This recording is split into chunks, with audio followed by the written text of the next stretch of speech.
Our Media Madness segment tonight, you will die. That's been the message from Democrats in 2017. That's what they told us after President Trump pulled us out of the Paris Climate Accords, but we didn't die. That's what they told us after he rolled back the contraceptive mandate, but we didn't die then either. And now they're saying we'll die if the GOP passes tax reform. So Democrats' track record, basically, of these catastrophic predictions is not great. So maybe we should just stop listening to the silly talking points from the left altogether. With me now, Executive Director for the National Diversity Coalition for Trump, Bruce LeVell. Bruce, thanks for joining me.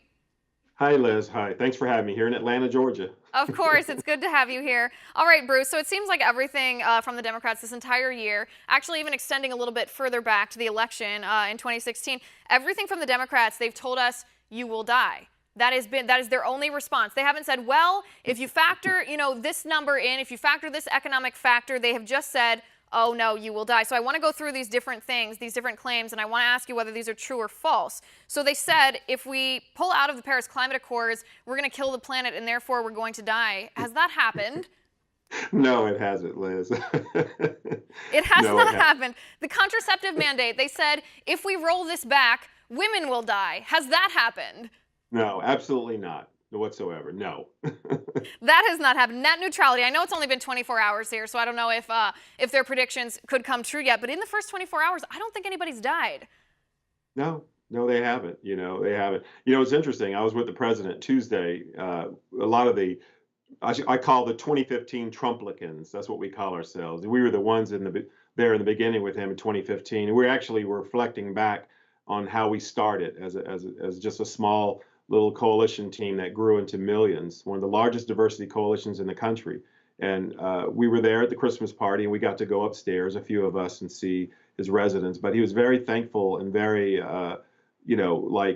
so appreciative of the fact that we're still there with him, we're still fighting with him, and we're going to stick with him through and through. So it was a very emotional week this week, I might say. Right, and look at that, a year later, and none of you guys have died. You're all still there. So let me ask you, this narrative, though, I mean, they're peddling it again when it comes to tax reform. They're saying that not only will you die, but you're killing children. Jimmy Kimmel tells us we're going to kill babies with heart defects if we don't do what he says. If we pass GOP tax reform, why do they use this narrative? Well, it's kind of like how they for some reason it's kind of like how they create the big bag boogeyman to scare off the black voters and people who look like me. And it's so sad because as well as I do, Liz, the DNC is what, 3 million in the hole. The RNC has over 140 million in its coffer. And that's pretty much 67% of small donors, Liz. We haven't even tapped into the large donors yet.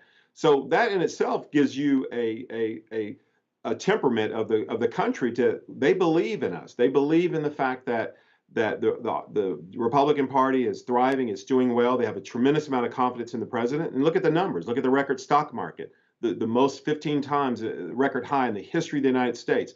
Look at the consumer confidence. Look at the unemployment. Look at 1.7 million jobs. And we haven't even got to the January 20th of year of his inauguration. Look at the manufacturing jobs, 159,000 jobs that came on the market. We're rolling. And finally, unlike other presidents in the past, Bush and Obama promised to make Israel, say they would make Israel the capital and all that. And then when President Trump comes in, everyone loses their mind. They said, well, why did he do that? I said, listen, if you really want to understand this president, he's a dear friend of mine. Go back and look at all the campaign promises, and then you'll get exactly what the next move is. Because this president will keep his promises, Liz. He will not abandon them. So it's very easy to predict what he's going to do. Right. Well, that's been my theory about this narrative that's coming from the left. I mean, obviously, they're trying to play on people's emotions. They're trying to instill this fear in people that gives people in Democrats' minds this sort of binary option. You either choose to die or you choose the Democratic Party. They're placing themselves as the savior, as the God, which is a dangerous way to paint themselves, in my opinion. But it seems to me that this narrative, this fear-mongering, is a distraction tool because of the very things that you just listed. Because the results in this first year, they haven't been perfect. I'm not going to sit here and say they've been perfect.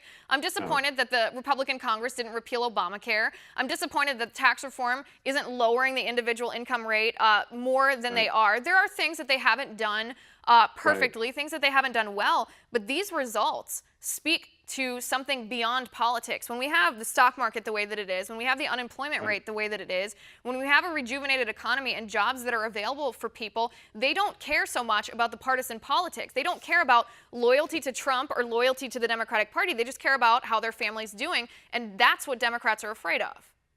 Yeah, they are. It's so sad too because I remember when President Trump, he said this earlier on the campaign trail before he became the nominee, and he said, it's not the best system in the world, but it's a great system that we have. We have Democrats, we have Republicans, and he will tell you this. He would like to see, the Democrat Party be healthy so we can have some great issues and dialogue and great policy exchange back and forth.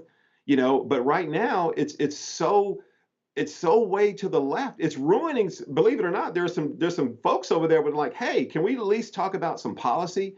And in terms of this tax cut, me being a small business owner, I represent one of 30 million plus small businesses in the country, and this is why I fight for the president, is the fact that this tax cut that's 24,000, no tax, when you have small businesses that rely on part-time college students who I employ and other businesses, that's a tremendous benefit to get a tax break, which affects the middle class, which affects these lower wage earner folks that can help stimulate the economy. So the question is, Liz, is it better than what we had before? Yes. So why wouldn't it be? It should be a no-brainer to like, you know what, Mr. GOP, we don't totally agree with it, but I have to admit, this is better than what we had before. And that's what really disturbs me more than anything. Right, and I think you're right about the dialogue, too. The point you made a couple of minutes ago when you said there are a lot of people on the left who feel that the Democratic Party has gone too far to the left. It's gone extreme. It's gone, it's embraced Bernie Sanders. It's embraced Elizabeth Warren, these socialist policies, and that's not what they want.